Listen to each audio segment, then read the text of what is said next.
Lux presents Hollywood. The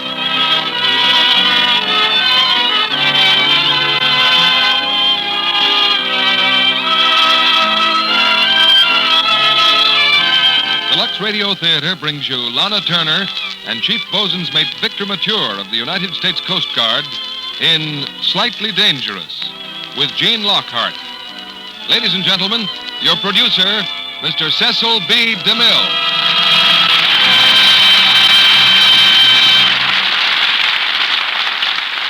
Greetings from Hollywood, ladies and gentlemen. When a manuscript called Slightly Dangerous turned up at Metro-Goldwyn-Mayer Studios, everyone must have stood up and shouted in unison, "This is for Lana Turner." And I'd have joined in the shout if I'd been there. Certain stories seem to be made just for certain stars, and Slightly Dangerous was made for the lady who's known as Lana. Certain stars go well together, too, and I believe we have an ideal combination tonight with Victor Mature helping Lana to make the evening slightly dangerous. This is the story of a young lady who thinks she has a dull job and hankers for adventure, but finds a little more of it than she'd bargained for. The play's a delightful mixture of gaiety and drama, and that's a team we've always found unbeatable. After tonight's performance, Lana Turner goes back to Metro-Goldwyn-Mayer to begin work in her new picture, Marriage is a Private Affair. And Chief Bosun's mate, Victor Mature, goes back to his post with the Coast Guard after his first leave in many months. Servicemen are learning a good deal that's outside their regular curriculum.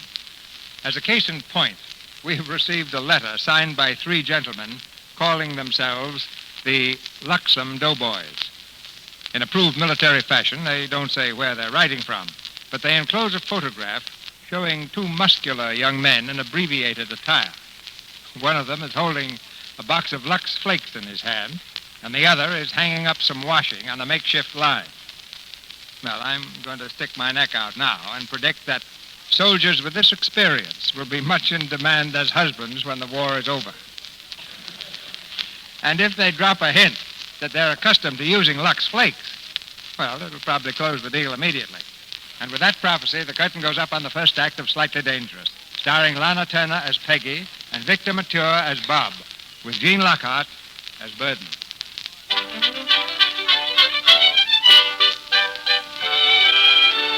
Find a penny, pick it up. All day you will have good luck.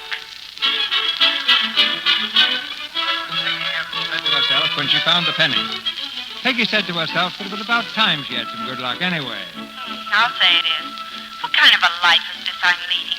Work, eat, sleep. Work, eat, sleep. Oh, I'm getting sick of it. Yes, Peggy has a habit of saying things to herself, mostly because she has no one else to talk to. But now she's found a penny, and her lucky day is about to begin. As she enters the store where she works, the Small Change Mart, the chief clerk is beginning his daily speech to the employees. Good morning, friends. We are all very lucky indeed to be employed by such a beneficent store as the Coast to Coast Small Change Mart. And this morning, there is one among us who is going to realize her luck even more than the rest of us. It gives me great pleasure to present Merit Award number 4 to that lucky girl, Miss Peggy Evans, who works at the soda fountain. Please step forward, Miss Evans. Peggy Evans, you're the first employee in the entire chain to arrive at your work 1,000 consecutive mornings on time. I therefore present you with Merit Award number 4, redeemable for $2.50 in merchandise. Thank you, sir. And remember, another 1,500 punctual arrivals brings a $10 reward. Keep your eye on it. Yes, sir. Now, to your stations, everyone. Open the door, please, Mr. Bonwit. Gee, congratulations, Peggy. What a break, huh? 2.5 fish out of the blue. Oh, thanks, Mitzi. And just think, it only took me a little over 3 years. Huh? 3 years and 4 months. And in another 5 years, I'll get $10 more in merchandise. Yeah, wholesale, too. Well, I'll be 26 then. Well, what's the beef, honey? In 5 years, you're going to be 26 anyway. Is that bad if they give you $10, Velvet? Is that an insult? Oh, and I'll have such a nice set of memories. 2,500 mornings on time. Those will be something to tell the children about. Except if I have a child, it might make me late that morning. Oh, it's bound to. But you ain't even married. No, I'm not. I'm not likely to be. Where could I meet a man? Well, anywhere. Where did I meet Hobart? Oh, don't tell me. Was it under a rock? Oh, Hobart Doodle Johnny comes along. Oh, who's Johnny? Nobody. Johnny's what I call him. Call who? Whoever he is. Phil, Joe, Charlie, Chuck, Jimmy, I call him Johnny. Well, what about him? Look, honey, I know lots of gals who got the same kind of job as you got, and they love it. Why? Because they got their Johnny. Oh, and that makes everything wonderful, I suppose. It sure does. You just keep laughing at nothing all the time. Yep, that's the way it is when you meet up with Johnny. Well, I don't know any Johnny, and I'm not likely to meet one around here. Unless it's that drip who whistles at me in front of Cutler's drugstore. So that's what got you mad, huh? Oh, no, Mitzi, it's just that I'm fed up. They played a dirty trick on me. Be yourself, will you? Nobody's played any tricks on you. Oh, yes, they did. When they were sitting around deciding who was going to be who. And when they came to me, they said, now, let's make this one nobody. Let's not give her any family, any home, anything. Let's just give her one thing, a job. The dullest little job we can find. And in the dullest little town we can find, Hotchkiss Falls. Ah, take it easy, honey. Your job's not as bad as all that. Why, you meet a lot of people, and you do a lot of interesting things, like mixing up Sundays and stuff. Oh, stop it, Mitzi. I could do my job blindfolded. Oh, no, you couldn't, honey. There's a lot more to it than you think. Oh, I couldn't, huh? Absolutely blindfolded. Watch me. Here, give me that napkin. Oh, no, Peggy, don't do that. You'll get into trouble. I can mix anything they want. Oh, miss, 1 second, lady. Peggy, take off that blindfold. Watch this. Order, lady? Well, I'd like, what's the matter, dearie? Did you hurt your eye? No, this is a new company rule. Blindfold improves efficiency. Well, what won't they think of next? I'll have a jumbo banana split. One jumbo coming up. Peggy, don't try it. Banana, slice it down the middle, so.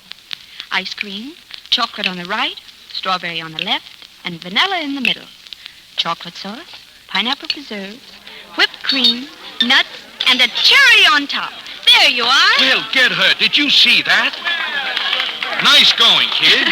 Okay, who's next? The blindfold marvel. I don't see how she does it. Oh, miss, over here, please. Yes, sir. Order, please. Tell me, doesn't that blindfold handicap your work? Well, order something and see. Well, I'm sorry to spoil your fun, but I'll have to ask you to take it off. And I'll have to ask you to leave that stool if you're not going to order. The management doesn't allow lounging. Look, number 122, I am the management. I'm the new general manager. Oh. Well, I suppose you're pretty proud of yourself sneaking up and catching me when I wasn't looking. Now, wait a Well, minute. you've got nothing to squawk about anyway. I was doing my job. I doubt that. No one can do their best work with their eyes closed. You're a soda squirt. Don't you call me a squirt. Now, what's your order? A very simple one. Take that blindfold off and report to my office immediately.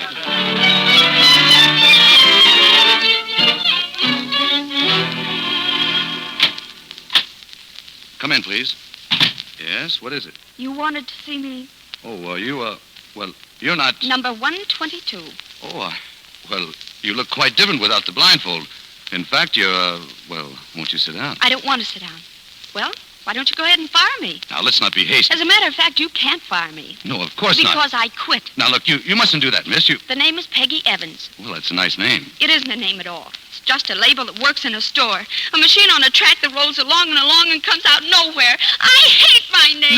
Now, look, someday you'll get married and change your name. I won't get married. I won't ever get married. Why, of course you will. An attractive girl like you... I will not. Well, then, you'll be Peggy Evans until you die, so I... Wait a minute. I'll be Peggy Evans until I die. Why, that's an idea. Well, what do you mean? I'm not going to be Peggy Evans until I die. I'm going to be Peggy Evans until she dies. Oh, now, look, you mustn't say things like that. Now, look here, Miss Evans. You take the rest of the day off, and tomorrow we'll have I won't be here tomorrow. This is the end of number 122. Oh, but Miss Evans... And it's the end of Peggy Evans, too. No, now, look, wait a minute. Please, let me go. No, look, I can't let you go. Now you're hysterical. I am not. Let go. Miss Evans!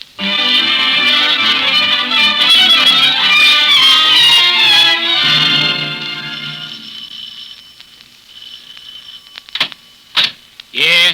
Excuse me, I'm looking for Peggy Evans. Oh, yeah? Well, does she live here? Who wants to know? Well, I do. I got her address at the store, and I... Oh, the store, huh? Get in here. Listen, what is this? Hey, Joe, this guy's from the store. I don't say. Now, wait. Hey, what's going on? Who are you, gentlemen? Police department. Police.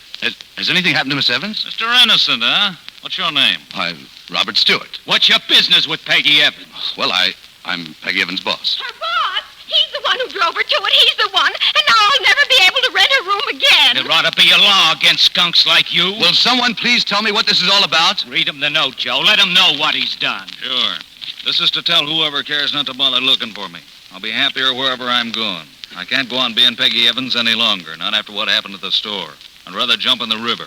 Mitzi can have my clothes. For the last time, Peggy. Oh, that's awful. You said it. Yeah. Now, wait a minute. You got me all wrong. I didn't drive her to this. I only did my duty. I just told her to take off her blindfold. And now she's in the river. I hope you're satisfied, Brother Rat.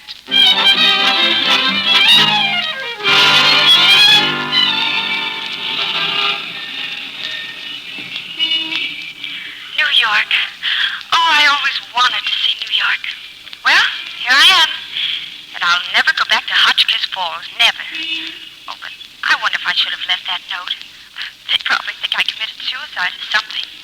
Oh, well, it's the same thing. I'll never be Peggy Evans again anyhow. Peggy Evans is as good as dead. So, now what? Hey, look at that sign on that beauty shop. Let gravés give you a personality. That's it, a new personality. Well, go on in. Good morning, madame. Good morning. I need a new personality. But of course.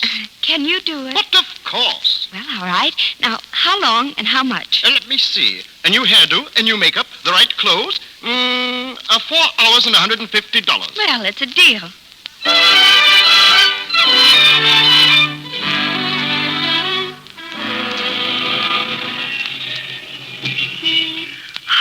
I can't believe it. Look at myself in that store window. Oh, that's me, all right. That's Peggy Evans. Oh, no, I forgot. It's not Peggy Evans anymore. That's finished. Well, let me see. Who shall it be? Diane? Dion? Well, what about Suzanne? Suzanne. Oh, that's nicer. Suzanne Vanderbilt. Oh, no, that's too common. Well, I'll think of something. What's that sign that man is painting? Maybe that'll give me a cue. Daily Star classified as... Oh, no, that's no help. What's that letter, miss? Watch it. There's paint up here. Paint! Oh, she's unconscious. Pick her up. What happened? It ain't my fault. I was up on the ladder painting, and she got right underneath. She moved the ladder and... Bring that girl with a can of paint. I couldn't help it. Pick her up. Carry her in here, quick.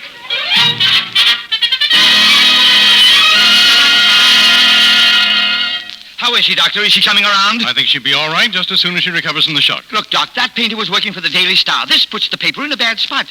Will you be able to testify that she's not seriously injured? I think so. Well, that ought to keep down the damages. Oh, where am I? Easy now. You're in safe hands, and you're going to be all right. Now, just relax. Oh, my head. Where am I? You're in my office, miss. I'm Philip Durston, the manager of the Daily Star. Oh, my head. Her head. Oh, my clothes. Look what's happened to my clothes. Don't you worry. It's just paint. We'll buy you a whole new outfit. Oh, Hello, Baldwin. Get me a waiver of damages right away. Okay. oh, my clothes. Now, please don't get excited. Just try and relax. Now then, what's your name? Peg. No, it's... My name's Diane. I mean, it's Susan. It's... Oh, no, that's not either. I don't know it yet. Surely you can tell us your name. No, I can't. Leave me alone. I don't know. Dear. Where do you live? I don't know. Oh, look at me. Look at my clothes. Mr. Durston, may I speak to you for a moment? Oh, it's even on my head. What is it, Doctor? This is much more serious than I thought. She's suffering from a temporary loss of memory. Why does everything have to happen to me? Here's that waiver of damages, boss. Forget it. She can't sign it. She can't remember her name. Holy smoke, shall I phone the police? No, you imbecile. Do you think I want every other paper in town building up her case and spreading the story that I'm an assassin? Oh, look. It's on my hair, too. Oh. Now, don't whine. Don't cry, my dear. We'll take care of everything. I think the only way to handle this is to notify the Bureau of Missing Persons. Why, she's only been missing 10 minutes. Baldwin, look in her purse. I just did. There's nothing in it. No identification? Not a shred. Oh, what'll I do? What'll I do? Now, see here, miss. It's on my hair. Now, whatever your name is, now you stop worrying. We'll find out who you are. We'll put your picture in the paper, and whoever you belong to will come and claim you. Won't that be nice? No. No, you don't understand. I don't belong to anybody. Oh, nonsense. A fine-looking girl like you? Yeah, just wait till you see the great, big, beautiful picture we're going to take of you. But I tell you, it's no use. Nobody will come. Nobody will know me. Oh, yes, they will. We'll take care of you until they do. You will? Of course we will. And we'll ask you to remember how nice we were. Baldwin, have Miss Kingsley take her out and get her spruced up for the picture. Yeah. Yes, have her use my private expense account. Yeah. Anything at all you want, miss, you just ask. Anything? Anything. We'll take care of you. Well, it's awfully nice of you, but you may have to take care of me a long time. And I mean a long time. New York Daily Star, girl victim of amnesia. Do you know the girl in the picture above? If you do, communicate at once with the Daily Star. Hotchkiss Falls Gazette, small change mart boycotted by public. Manager accused of driving clerk to suicide. Sit down, Mr. Stewart. Now, look. Mr. Stewart, I suppose you've read the Morning Gazette? Mr. Snodgrass, As district supervisor of the Small Change Mart Incorporated, I have a very unpleasant duty to perform. Mr. Stewart, the public is boycotting this store. They claim you drove that girl to suicide. But I didn't. There is some indication in the newspaper that if we were to discharge you as manager, the people of Hotchkiss Falls would reconsider. Let me see that paper. Mr. Quill will take over your duties. Thank you, Mr. Snodgrass. Hey, wait a minute. This looks like her. Like who? Peggy Evans, look. Look at this picture. Amnesia victim in New York. Nonsense. Peggy Evans committed suicide. I fear you're indulging in some wishful thinking, Mr. Stewart. I don't care what you fear. I'll never forget her face. It's been haunting me ever since. And I tell you, this is her. No, don't be irrational, Stewart. How could it be? Here. It explains it here. She's got amnesia. Well, I fail to see the connection. Well, suppose she did jump in the river. And suppose the shock made her lose her memory. Dear, we are grasping at straws. Suppose she forgot she was going to commit suicide. Suppose she swam ashore and then forgot who she was. And suppose she just wandered down to New York. Suppose you collect your things and get out of this office. But she isn't dead. I know she isn't. Look, I'm going to find her and bring her back here and prove to all of you that I didn't drive her to suicide. Do you think I want to spend the rest of my life with that on my conscience? And what's more, I'm going to make her tell the truth and get my job back. If you can bring back the dead, Stewart, you can certainly get back your job. I'll hold you to that, sir. Dead or alive, I'll have her in this office inside of a week.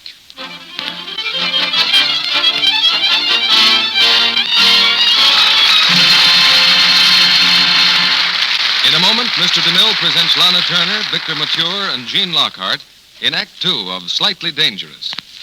Now for a mind-reading stunt. You're going to meet Miss Daisy McMazy on her way to work one bright morning. You'll hear what she says as she meets people. Right afterwards, you'll hear what she's thinking. First, she says hello to a girlfriend. Hi, Dot. Wonderful day. Hi, Daisy. Hate to spoil the day, but you've got a run in your stocking. Say thanks a lot, Dot. Thanks for nothing. Always first with the bad news. And now our scene shifts to the bus. Hello, Daisy. Say, you're looking... Never mind how I'm looking, Dick Bowen. And stop looking at my stocking run, you big trip. Soon, Daisy's in her office building, entering the elevator. Swell morning, Miss Daisy. Say, do you know... No, I don't know a thing today, Jack. But I know what you're grinning about. Wipe that grin off your face. Off your face. Off your face. And now she's in her office. Good morning, Miss McMazy. Please take some dictation, and do you mind if I say... Not at all, Mr. Carlton. Do I mind? You bald-headed penguin, keep your eyes off that run. In just a minute, I'll pull out both your hairs. And back at her desk a few minutes later... Is that you, Daisy? It's Mother. I noticed as you went out the door that... Oh! Poor Daisy. There's no doubt about it, stocking runs can wreck a girl's peace of mind. Wreck her budget, too. But the remedy is easy. Just stick to Lux. It really does cut down on runs. That's been proved by a famous laboratory, the United States Testing Company, Incorporated. They found that Luxing rayon stockings cut down runs over 50%, compared with using a strong soap or rubbing with cake soap. So don't take chances. Use Lux Flakes for your stockings every night. And by the way, be sure to dry rayons 24 to 48 hours. Remember, it's Lux for good luck with stockings. Now, our producer, Mr. DeMille. Act 2 of Slightly Dangerous, starring Lana Turner as Peggy and Victor Mature as Bob, with Gene Lockhart as Burden.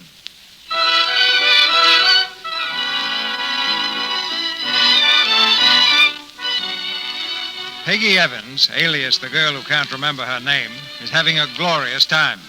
Providing that no one recognizes her, she can go on living at the Daily Star's expense indefinitely. The possibilities are very exciting, thinks Peggy. What a break. Oh, I think after a while, though, I'd like to be recognized. Oh, only not as Peggy Evans. Let's see, who would I like to be?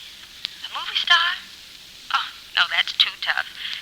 A long-lost daughter to a nice old gentleman? A rich old gentleman? That's what I want to be, an heiress. This brainstorm sends Peggy scurrying to the public library. There, in a newspaper of July 1927, she finds what she's looking for. Millionaire baby girl still missing. Police say no trace of Carol Burden, lost at circus 2 years ago. Baba, child's nurse, abandons home. Millionaire baby. Hey! That could be me!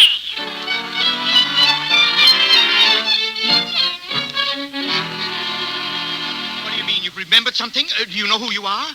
Well, not exactly, Mr. Durston, but I'm sure it'll help. Well, go on. What is it? Baba. Go on, go on. Baba. What's the matter? Did you forget it again? No, that's it. Baba. Baba? What in blazes the sense of remembering Baba? It doesn't mean a thing. Oh, but it must mean something. I've a feeling it's terribly important. How could it be? Baba. Why, it doesn't make sense. Does it make sense to you, Baldwin? Baba Black Sheep, have you any wool? Shut up. Oh, wait, I suddenly remembered something else besides Baba. Well? I see a circus. Holy Ike, a circus. Hold on a minute, boss. Hey, Hiller, what have you got in your files on Baba? Baba? That's right, B-A-B-A. Call me right back. Okay. I've got a feeling this may lead to something, boss. Circus, Baba. Don't you start doing that. Circus, Baba. Baba, circus. Baba. Baba, circus. Oh, for the love of shut up. It must mean something, boss. Baba, circus. Yeah, Hiller? I've got 3 Babas. There's a Turkish mind reader who cut up his assistant with an axe. Claimed he read her mind. And that's no good. What else? Then there's Baba the gorilla in the Bronx Zoo. Oh, fine. What's the third? There was a nurse called Baba who was in the Burden case, 1925. That's it. I thought I remembered it. The Burden case. Boss, the Burden case. Burden? The Burden case? Yeah, the nurse took the Burden kid to the circus and lost her. They never found the kid. That's it. Bring in that file. Well, my dear, it was a lucky thing you remembered Baba. Is it important? Important, Baldwin. Tell him to hold the front page for a replay. We've got a real story. Paper, clue to missing bird and heiress. Cornelius Burden, the great long-lost daughter. Paper. Paper.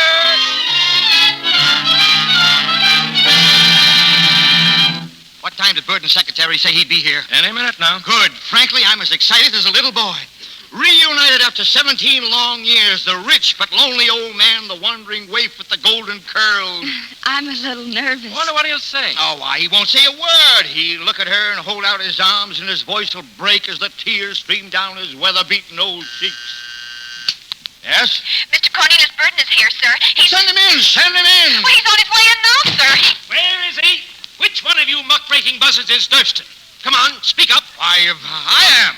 So, you're Durston, eh? Well, I'm Cornelius Burden, and this is my lawyer, Stanhope. Well, I'm glad to meet you. I broke Burnell of Amalgamated Copper. I turned Bowen of the SLNV into a shaking old man, and by everything that's holy, I'll break you like a dry twig. Now, Durston! I'm going to put you in jail. Oh, come now, Mr. Burden. Don't try appealing to my mercy. I've got none. But, Mr. Burden, I don't think you understand. I understand. You've been part of a criminal conspiracy to defraud. Mr. Burden, all I've done is try to help you recover your daughter. My daughter. Stanhope, tell him. All you've done, Mr. Durston, is to print a story without verification, without substantiating evidence, and without consulting my client. But I've got evidence. I've got proof. This girl has amnesia, and the only thing she remembers is Baba. Yes, Baba. Bah! What kind of proof do you call that? There must be 40,000 nurses in the country named Baba. But she remembers the circus, too. Yes, circus. What do you think of that? Well, now, you've got me there. I forgot that my child was the only one in the world who'd ever seen a circus. If you've had the decency to consult Mr. Burden, he'd have told you he has a method of identifying his daughter. He has? You have? Certainly I have. My child's nurse, Baba. She still lives with me. She's interviewed hundreds of these phony girls in the last 15 years and exposed every one of them. And she'll expose this one, too. And when she does, I promise you I'll prosecute you to the full extent of the law. And then I'll find out who this girl really is. And I'll put her in the penitentiary, too. And under her real name. Well, come on. Let's get started. Wait. He's not my father. Aha! Heaven's sakes, Miss Burden. And don't call me Miss Burden. What makes you say he's not your father? Well, his face. What? What about my face? Well, if I'd ever seen a face like that before, I know I'd remember. It's the kind of face you couldn't forget, especially if you'd been exposed to it as a child. So you don't want to go home with Mr. Burden, is that it? I don't want to, and I'm not going to. Well, young lady, in my opinion, that constitutes an admission of guilt. Cornelius, shall I phone the district attorney? Certainly, by all means. Now, wait a minute. Look, my dear, you can't do this to me. Unless you cooperate, Mr. Burden will have every right to think that you're concealing something, some guilty plan. In which you share, Mr. Durston. I do not. Don't you understand, Miss Burden? You've got to go with him. Well, all right. I'll go. But if I turn out to be his daughter, I'm going to run away from home. And I'll help you. Well, good luck, my dear. She'll need more than that, and so will you. Jimmy, come in here. Yeah, Mr. Boyden, you want me? What do you think I called you for? See that this girl doesn't try to get away. Okay, Mr. Boyden. Well, who's he? He's my bodyguard, but I'm lending him to you for the time being. Come on.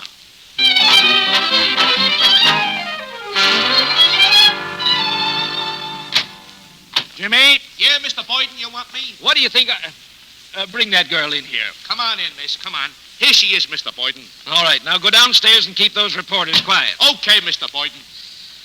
Come in here, young lady. Now, you say you remember Baba, huh? Well, here she is. This is Baba. How do you do? Hello, child. Tell me, do you remember this room?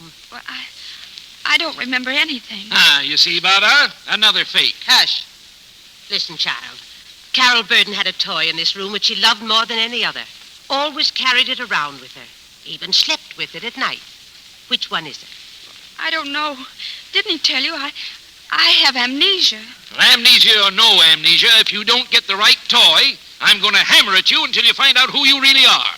But that's unreasonable. You bet it is. Hold your tongue, Master Cornelius. Look around you. Here are all the toys. Take your time. Well, this is the end, all right. What chance have I got of picking out the right toy? Why, the odds are about 100 to 1.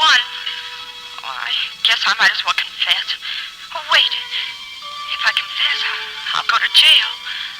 Oh, I wish I were back in Hotchkiss Falls. Think. Whatever that toy is, Burton must have just taken it out of that little safe behind the picture. It's still open. Well, that means that it couldn't be any one of the big ones. Oh, well, that's something. But gosh, at least half of them are small enough to fit in the safe. Oh, I wish I were back in Hotchkiss Falls. Well, which is it? Don't just stand there. Which toy is it? Well, you'll have to give me time. Oh, time. I'll go to jail if I don't get it right. Wait. Look at the toys in the window. They're all faded from standing in the sun. Well, that means it couldn't be there. It wouldn't get faded lying in a safe. Oh, the odds are going down. They're going down. Oh, but I still wish I were back in Hotchkiss Falls. Hey, what was it Baba said? She even slept with that toy at night. Well, if she slept with it, then it couldn't be that car, or the 10 soldiers, or that merry-go-round. Why, they wouldn't let her take those to bed with her. She'd scratch herself. And it couldn't be that violin, or the Easter egg, or that doll's house. Why, they'd be all broken. Say something.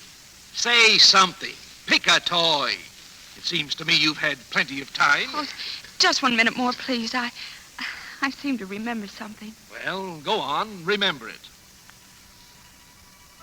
These 2 dolls. It must be one of them. But which one? Which? That one or this one? Well, I gotta take a chance. A 50-50 chance is as good as any gambler could ask. And I've got to gamble. Well, come on, make up your mind. All right. I'll take that one. Will you please choose a toy? Which one? That one. What? That one.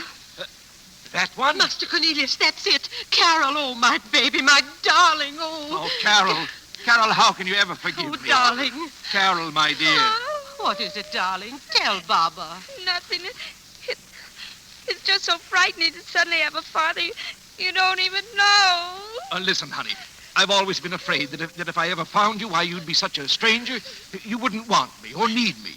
But now Now that you don't remember anything that's happened to you, why, you're just like a little child. You do need me.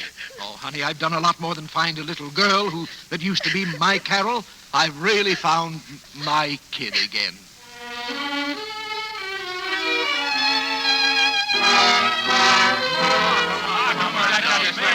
Now, wait a minute, guys. Wait a minute. Hold everything. Mr. Boyden ain't gonna see no more reporters, so you might as well beat it. Go on, beat it. Excuse me, limited. Outside, Bud. Listen, I've got to see Carol Burden. I've got to see her right away. You heard me. Out. But look, it'll only take a minute. I've come all the way from Hotchkiss Falls. Out. But wait, Carol Burden Miss Boyden can't be disturbed, see? She's suffering with ambrosia. Out. Listen, this is important. You want to get smacked, buddy? I demand to see Carol Burden. You want to get smacked? You don't dare touch me. No, I don't dare. Sorry, buddy.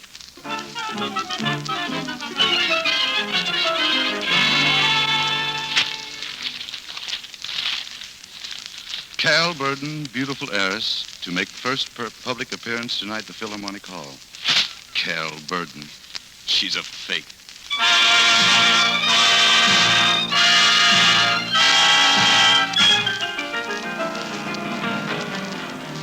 Enjoying yourself, dear? Oh, golly. I'm so excited and happy. Happy, are you? Uh-huh. Well, for the first time in 17 years, I think I know what you really mean. Oh, you're an angel. Oh, gosh. If Missy could only see me now, wanting me to stay in Hotchkiss Falls the rest of my life, to wait for a guy called Johnny who'd make me laugh at nothing. Well, I got better things to laugh at than nothing. Oh, but I wish Mr. Burden hadn't turned out to be so nice. That's what makes me feel so bad. Hey, I've got to stop feeling like that. Why, I'm the luckiest soda jerk that ever lived.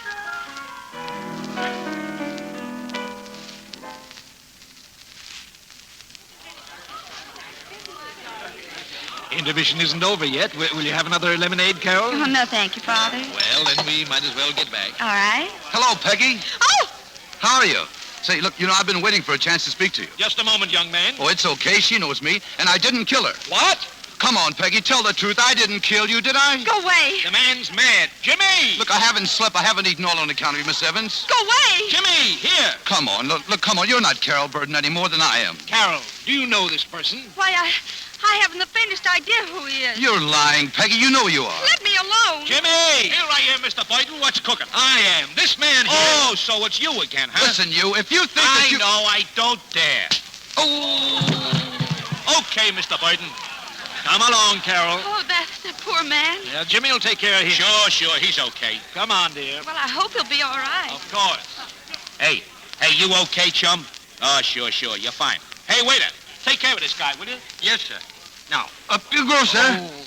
Now, just sit right there, sir. You'll be all right in a minute. Oh, she lied. She knows me.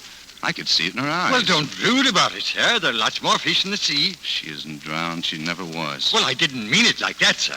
She's a phony, that's what she is.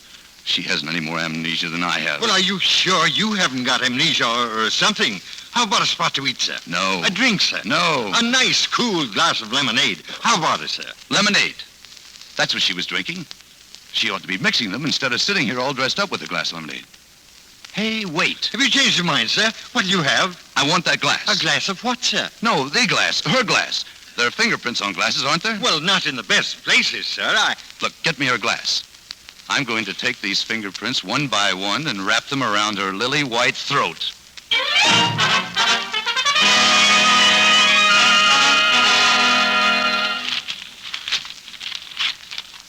Millionaire gives reception for long-lost daughter. Carol Burden to meet New York society. Hooey.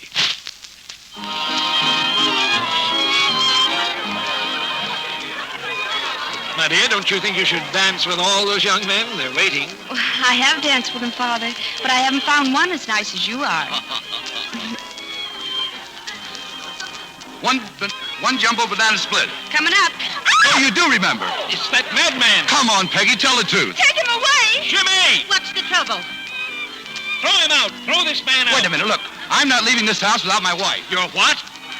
Listen, Mr. Burden, she's my wife. You're crazy. You know as well as I do that I'm not your... Carol, do you remember that you're not? Oh, no, Father, I don't.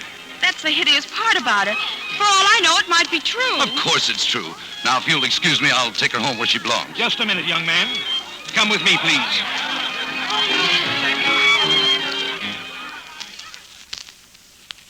Go on, Mr. Stewart. Well, when I got home, she'd disappeared. I was desperate until I saw her picture in the paper. I left Hotchkiss Falls immediately. Well, that's the whole story. And now, dear, if you'll get your things, we'll be trotting along. Thanks, Mr. Burden, for taking such good care of her. Never mind that, young man, and take your hands off my daughter. But she's my wife. I know. She's your wife. But if you don't mind, we'd like a little proof. Proof? Yes, proof. That's right. Let's see your proof. Oh, proof. Our marriage certificate. Here you are. Marriage certificate? Sad, isn't it? All her beautiful memories gone. She doesn't even remember our marriage certificate. Why, she was so excited when she signed it, she poked her finger in the inkwell instead of the pen. There, her fingerprints.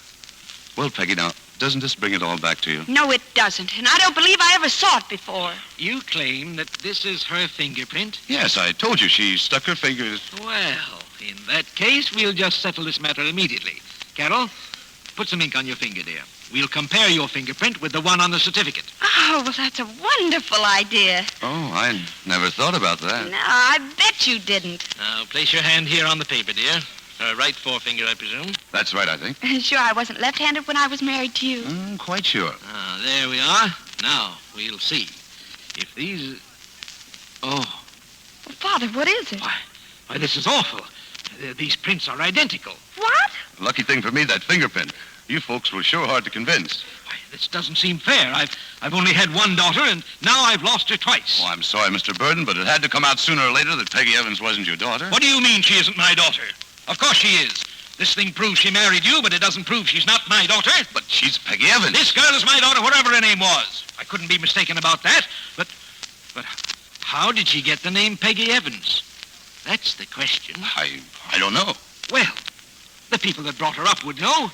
Where are they? Well, I don't know exactly. Oh, how could he know? This whole thing's a fake, a frame-up. It must be. Now, darling, look, don't get excited.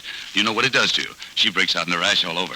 Oh, get away from me. You mean to say that you don't know anything about your wife's background? Well, you see, she had amnesia when I met her. What's more, it kept happening on and off. Why, once I came home late at night, I kissed her, and she gave me a friendly smile and then said, "Who are you?" Oh! It was the friendly smile that burned me up. Oh, how can you? Mr. Stewart, what was the name of this town where you met Carol? Hotchkiss Falls. And that's where we're going right now. Come, lamb chop. Leave me alone. Come along. I'm going with you. What? What for? Well, Father, you... Why, don't you realize what all this means? At last we found a clue to your past. We can go back to Hotchkiss Falls and trace everything that's happened since the day I lost you. Oh, no. Why, of course we can. We can find all the people that knew you. I want to find out all about your past so I can protect your future. Wait, Mr. Stewart, I want to speak to my father alone. I'll bet you do. Will you wait outside, please? All right. Do hurry, though, dear. You know we have a long ride ahead of us. Father, that man isn't my husband. Call a woman's intuition if you want, but somehow I know. Yes, but what about the marriage certificate and the fingerprints here? Oh, I don't know. All I know is that he's lying. Well, in that case, I'll phone the police. Oh, no. No, let's not do that. I have a better plan. I'll go to Hotchkiss Falls with Mr. Stewart, but you mustn't come along. But, my dear, just the two of us. Then I can find out what this is all about. But do you think I'm insane? Let you go away alone with a man you feel is not your husband? Oh, but don't you see, if I'm alone with him, why, I can find out everything. I can trap him because he won't be suspecting anything. But it would be different if you were along because he'd be on his guard. If I were to let you go and something happened to you... Nothing will happen. I promise you. Well, don't forget one thing. If he bothers you in any way, you phone me immediately. I'll sleep with my clothes on. All right, Father. And be careful, Carol. Please. I will. Good night, dear. Good night. Oh, and Father. Yes, dear? I love you very much.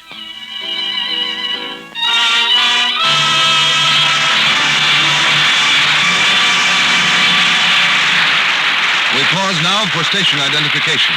This is the Columbia Broadcasting System.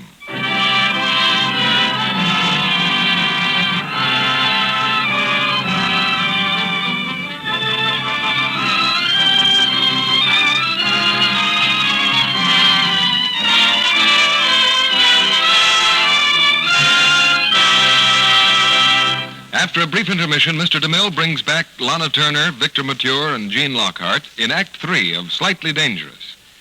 Meantime, there seems to be, shall we say, a slight vocal explosion going on in a house around the corner. Mary, what the blazes? Doggone Mary! Bill, darling, what is it? Mary, what did you do to my blue sweater? Why, I washed it, but it came out beautifully. Beautifully? Holy jumping catfish, look at it. What kind of a midget do you think I am to get into a pint-sized thing like that? Oh, Bill, that's not your sweater. That belongs to little Billy. Remember, I made him one just like his daddy's. Here's yours, the same size as ever, thanks to Lux. Plenty big enough even for a brute like you. Oh. Gee. Thanks. Well, Daddy's ego, his faith in himself, may be slightly shrunken, but not his favorite sweater. Not with gentle Lux care. You can't blame him for getting excited, though, because it's a real tragedy nowadays when woolens are washed the wrong way so they shrink. Strong soaps and cake soap rubbing do that, you know. But you don't have to worry about woolens when you use Lux Flakes. They're safe care for sweaters, blankets, all your washable woolens. Lux Care is thrifty care, too.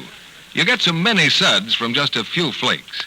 Why, one big box of Lux will do 29 sweaters. Now, Mr. DeMille returns to the microphone. Besides being fine performers, our stars are a pin-up girl and a Coast Guardsman. We'll have a chat with them after the play. Now the curtain rises on the third act of Slightly Dangerous, starring Lana Turner and Victor Mature, with Gene Lockhart as Burton. Bob and Peggy are on their way to Hotchkiss Falls.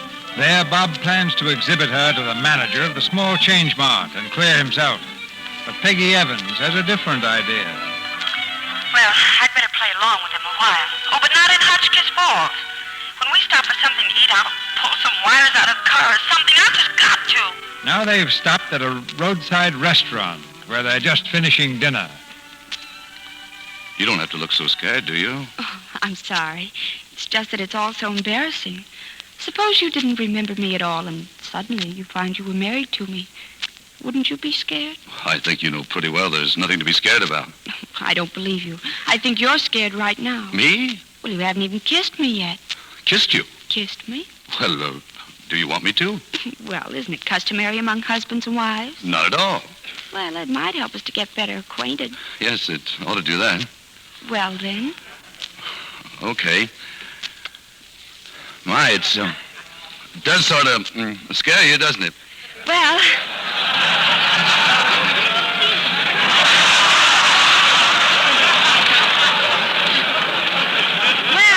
I feel better acquainted now, do you? No, I just feel better. Tell me about us, Bob. Were we very happy? Well, yeah, I think we must have been. Bob, was I a good wife? Oh, ideal. What is your ideal? Well, she has to think I'm smarter than anybody else in the world and stronger and better looking. And she has to love to dance with me. What else? Well, she has to be happy with what we've got instead of discontented with what we haven't got. And what do you do in return for all that? Nothing. That's what makes it so ideal.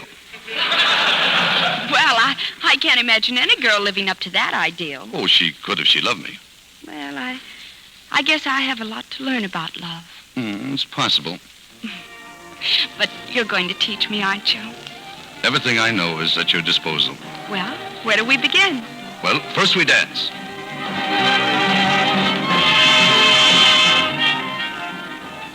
Now get this one. This is a half rumba and half my own. Oh, it's wonderful. What do you call it? The Hotchkiss Falls Limp. What are you laughing at? Nothing. Well, look at me. I'm laughing at nothing. You don't feel dizzy, do you? Hey, Johnny. No, Bob. Johnny. Look, I'm not Johnny. No, I guess not. It isn't reasonable. It certainly isn't. Come on, we'd better get started.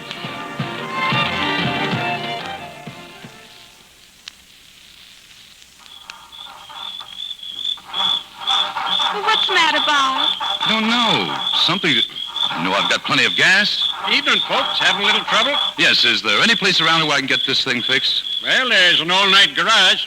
There is? Yep, but it closes 9 o'clock. Well, we'll have to sleep right here, I guess. Oh, I don't think that'll be very comfortable. Sure it won't.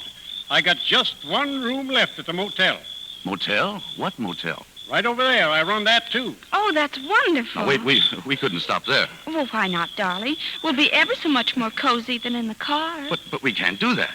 Why, of course we can, dear. I'm sure it won't be expensive. You see, mister, it's sort of our wedding night. Now, ain't that something? Uh-huh. Yeah, I'll take care of your baggage. Oh, thank you. Come on, Bobby, it's late. No, wait, listen, look, I haven't got any money. I lost my wallet. Oh, Bob. Now, ain't that a crying shame? Yeah, it's certainly tough. Well, good night. We'll stay right here. Oh, no, you won't. I wouldn't have it on my conscience. You can have the room for nothing. Oh, you're a darling.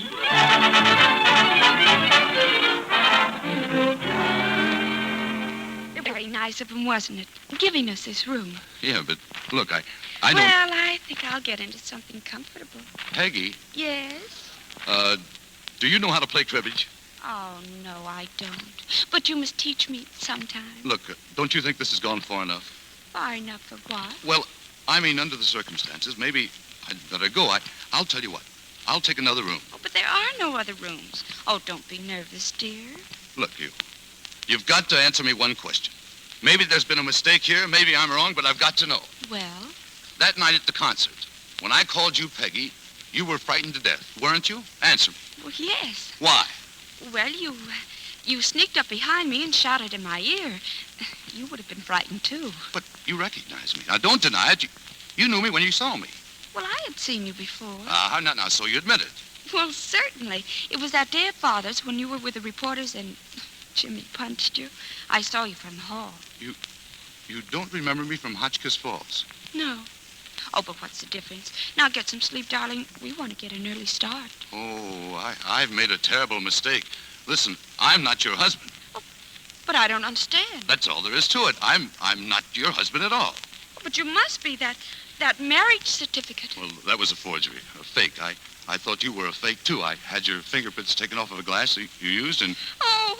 Look, it's all right. Now, don't worry, please. I'll take you home to your father in the morning. Now, I'm going out to the car. Good night. Good night. Oh, just one more thing. You're Carol Burden, all right?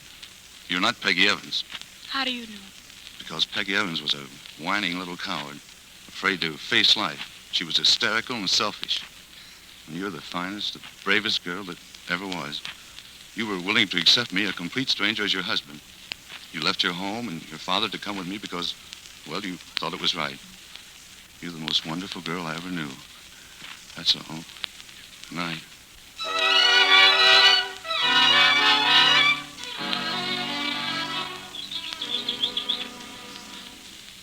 Good morning. Oh, hello.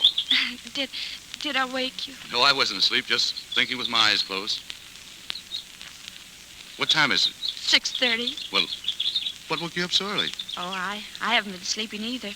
I was thinking with my eyes open. Bob, I feel that... Now, look, you'll feel better when your father gets here. My father? Yeah, Well, why should he come here? Well, you see, I phoned your house after I left you last night. I thought you'd want to get rid of me as soon as possible. He ought to be here any minute. Oh.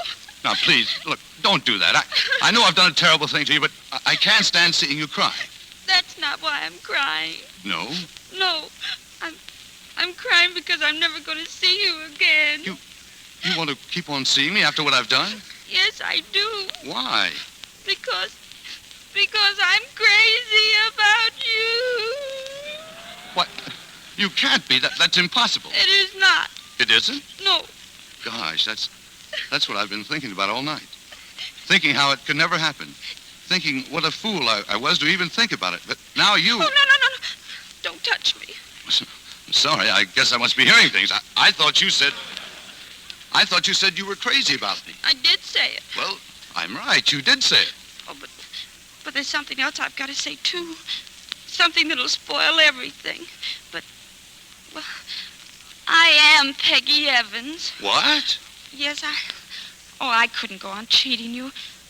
I know what you'll think of me, that I'm a whining little coward afraid to face life. But I had to tell you all the same. Okay. So long, Peggy. Oh, Bob. No, go away. No, I won't. Not until you've heard what I have to say. Bob, I'm not asking you to even like me again. I just want you to know that I'm not what you think. I didn't mean to make you lose your job.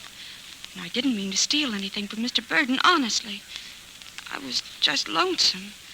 And I didn't have enough sense to wait until you came along. But how could I have known that you were... Well, you were what I was lonesome for. You know, every instinct I've got tells me how to beat you over the head. Every instinct but one. I couldn't hate you, darling, unless you turned out to be a female impersonator. And I'll bet you my bottom dollar you're not. Oh, Carol, Peggy, whatever your name is, darling. Yes, Bob. Look, don't be unhappy, dear. I forgive you. Of course you forgive me. If you love someone, what else can you do? Bob, you are going to wait for me, aren't you? Why? Where are you going? To jail. To jail? That's silly. Oh, but you don't know Mr. Burden. He's sweet, but he has a terrible temper, and when I tell him the truth, well, he won't rest until... There she is. Oh, Bob, he's here. Carol. Now, Cornelius, don't get excited. Listen, don't say a word. Don't tell him a thing. Carol. Oh, baby, are you all right? Why, yes, I'm fine, Baba, but... Shut up. I mean, shut up, dear. You see, she hasn't been feeling very well. Perhaps if you came back later tomorrow or something. Oh, don't listen to him. I'm all right. I want to tell you that... Look, now, she had a spell or something, and it isn't serious. Nothing to worry about. Carol, what's he done to you? Well, nothing, really. He's just saying that because he loves me and I love him, he's trying to protect me. No, she's trying to protect me. I forged that marriage certificate. I even had a rubber stamp made of her fingerprints and faked that, too. I'm not her husband at all. You fiend. Why did you do it? Well, I thought she was somebody else, a girl I used to know, Peggy Evans. But she's dead. It's no use, Bob. You can't stop me. Whatever she says is a lie. Go on, Carol. Well, I know you won't forgive me, Mr. Burden, and I'd rather die than hurt you like this. You're an angel, and I'd give anything in the world if you were my father. But you're not. I'm not Carol. I never was. I'm Peggy Evans. Oh, don't be silly. Baby. Oh, please, both of you. I'm telling the truth. Bob, tell him that I am Peggy Evans. Why should I? I don't believe you are. And neither do I. But... I guess I ought to know my own daughter. Well, we're going to Hotchkiss Falls. No, my dear. We're going home. I'll get your things. I'll help you, Mr. Burden. Oh, but I can't go on lying the rest of my life. I can't go on cheating. Oh, stop that sniveling, Peggy Evans. Peggy Evans? Well, then you do believe me, Barbara. Of course I do. Oh, well, then you'll tell Mr. Burden. I'll tell him nothing. Besides, he knows it anyway. But he's not my father. What do you mean he knows it anyway? He found out last night. He called Hotchkiss Falls. Well, then why didn't he just say so? For two reasons. It would kill him to admit that he'd been fooled, and it would kill him to give you up. You mean he wants me to go on being his daughter? If you'd a lick of sense, you'd see that. But how can he want me? I don't belong to him. Stop your nonsense. You've made him happier than he's been for 17 years. Now, come on. Show him what you're made of. All right, let's go. Here's your grip, Miss Burden. Come on, come on. Do you really want me to go home with you? Of course I do. That is, if you want to come, do you? Well, I'd like to see anybody try to stop me. Hey, what about me? Oh, yes. What about him? Oh, well, I love him. Well, that's a fine how do you do. Oh, but I can't help it. Well, I've got a daughter. I might as well saddle myself with a son-in-law. Me? Certainly, you. Well, Now, I'm in a hurry. I'll give you 30 seconds to make up your mind. Well, it's made up now. Oh, Carol. Oh, Johnny. The name is Bob Carroll. The name is Peggy, Johnny. You know, maybe we'd better just call each other Mr. and Mrs. Maybe talking at all is just a waste of time.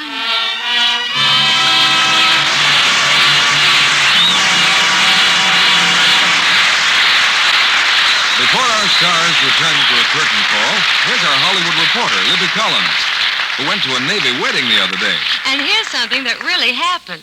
The bride was cutting the wedding cake with the groom's sword when the photographer said... I'd like to get one more picture of that. Only you'd better wash the cake off that sword. So the groom handed the sword to the bride with a flourish and said... Okay, honey. You're the dishwashing department from now on. Well, he was very cute about it and very proud of his new bride. And I felt as though I ought to produce a box of Lux and hand it over then and there so she'd start her dishwashing career off right. She looks smart enough to know about Lux anyway, though. She won't let the wrong kind of soap ruin those pretty hands of hers. That's a good point, Libby. It's not the dishwashing you do. It's strong wash-day soaps that give you dishpan hands. With gentle Lux Flakes, your hands stay soft and lovely. In fact, even if you've let your hands get that ugly dishpan look, when you change to Lux, they'll soon be soft and smooth again. That's been proved by many, many women in a whole series of tests. And it's a very easy thing to prove for yourself. So put Lux Flakes on your shopping list for tomorrow. If your dealer is out of it right now, he'll have more soon. Then use Lux for dishes every day and see for yourself how kind it is to hands. Now, here's Mr. DeMille with our stars. Well, we'll certainly take anything else on the slightly dangerous side that Lana Turner and Chief Bosun's mate Victor Mature have to offer. If I were a sailor, I'd be calling Vic Chief. Well, in fact, I will anyway. Welcome back, Chief. Thank you, sir. It's a pleasure to be here again. Sounds like a pretty exciting job you have now, Vic. Well, plenty of other guys are in the same business. Can you tell us what you've been doing? Well, I've been on North Atlantic convoy duty for about 11 months. Tell me, Vic, is it true that a sailor has a girl in every port? No, sir. Well, why not? Well, you don't stay in port long enough. By the way, you know, we have girls in the Coast Guard now, too. They're called spars, and we need plenty more of them. It's a swell chance for girls between 20 and 36 to serve their country. Well, the spars are doing a fine job, Vic. I'll be very glad you could spend part of your leave with us. And day after tomorrow, the entire nation will show the men of the Navy we're behind you by celebrating Navy Day. Well, we're very proud of the service, sir, and I hope to make the folks at home proud of us. Now, you've done that already, Vic. Lana, I believe this is the first time you've been here since your baby was born. It's a bit hard to realize that one of America's leading pin-up girls is now a mother. Well, I have a little pin-up girl of my own now. Has to be pinned up all the time.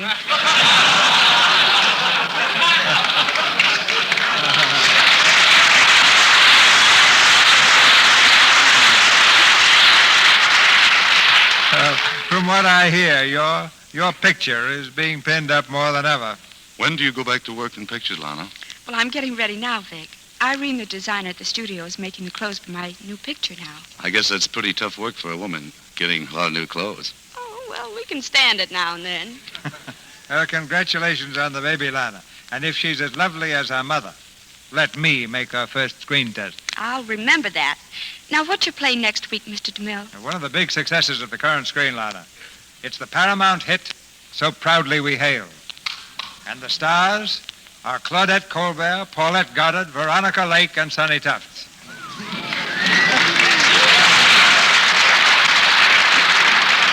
That's the same stars you saw in the picture. One of the finest casts we've ever had. And the play is in keeping with the cast. An heroic story of Bataan. With Claudette Colbert, Paulette Goddard, and Veronica Lake as the Army nurses of So Proudly We Hail. I think you can hail that one very proudly, sir. Good night. Good night. Good night. Good night. You two certainly make good listening. Good luck to you, Chief. Our sponsors, the makers of Lux Flakes, join me in inviting you to be with us again next Monday night when the Lux Radio Theater presents Claudette Colbert, Paulette Goddard, Veronica Lake, and Sonny Tufts in So Proudly We Hail. This is Cecil B. DeMille saying good night to you from Hollywood. The appearance of naval personnel on this program does not constitute an endorsement of the product advertised, since the Navy Department does not endorse any product. Ladies and gentlemen, every American kitchen can be one of the arsenals of democracy. Don't let munitions go to waste in your kitchen. Every spoonful of fats you have left over can be made into glycerin used in high explosives. Save all your meat drippings, bacon grease, and every bit of waste fats and take them to your meat dealer often. Save fats and save American lives. Heard in tonight's play were Leo Cleary as Durston, Verna Felton as Baba, Eddie Marr as Jimmy, Florence Haleop as Mitzi, and Roland Drew, Walter Sonderling, Robert Harris, Ed Emerson, Mason Moltzner, Griff Barnett, Fred Mackay, Charles Seal, Norman Field, and Truda Marson. Our music was directed by Louis Silvers. And this is your announcer, John M. Kennedy, reminding you to tune in next Monday night to hear Claudette Colbert, Paulette Goddard, and Veronica Lake in So Proudly We Hail with Sonny Tufts.